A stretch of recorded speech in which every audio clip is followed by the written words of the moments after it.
Early fall. Leaves of gold on the birch shimmered when the wind picked up. When no one answered the front door, Lily walked around the side of the house to the back deck.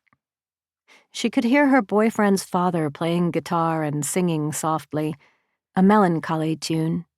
Familiar, but she couldn't quite make it out. The boy, like his dad, was musically inclined. Playing the guitar had a calming effect on Mr. Cooper, especially after his son's football games.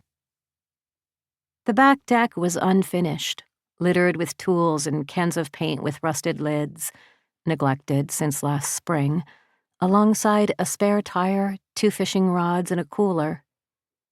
The boy's dad was on his 7th beer. By the time the day was over, he would have finished off a case by himself. Lily didn't want to disturb Mr. Cooper and waited until he looked up from his guitar.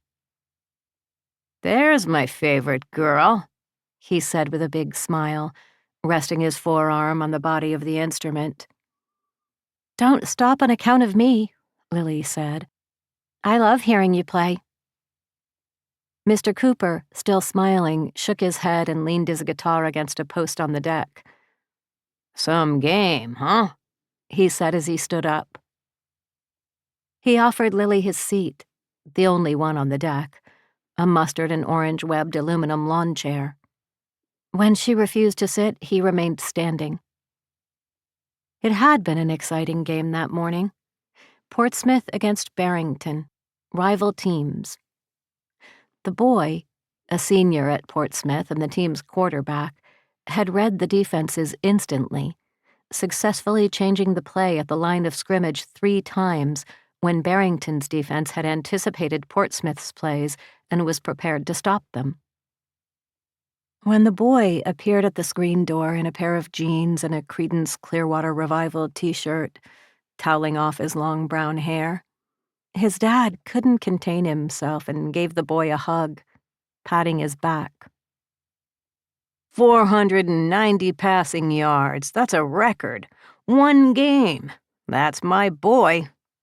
Mr. Cooper was smiling from ear to ear, so excited that he spat as he talked.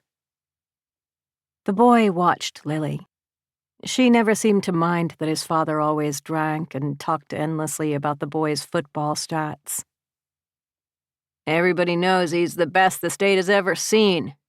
When he was 14 and there were 60 seconds left on the clock, he threw the ball 50 yards and that Portuguese kid caught it." "Lil knows the story," the boy said, putting his arm around his dad. He was tall like his father, but a whole lot bigger. "I was there, Mr. Cooper. I saw the whole thing. Just like Roger Staubach." "Marry this girl," the boy's father said. He took a long swig of his beer. The boy knew that over the past 5 decades, the little state of Rhode Island had produced 3 professional quarterbacks. He was determined to be the 4th. He was 10 years old when Joe Namath predicted that the Jets would beat the Colts in the 1969 Super Bowl. As a young kid, the boy had borrowed Namath's courage and boldness. Sometimes, standing in the locker room in front of his teammates, he would say, "We're going to win this one. I guarantee it." The boy took Lily's hand, led her inside, and pulled the screen door shut behind him. He took 2 beers out of the refrigerator, and as he and Lily made their way downstairs to the basement, they heard his father.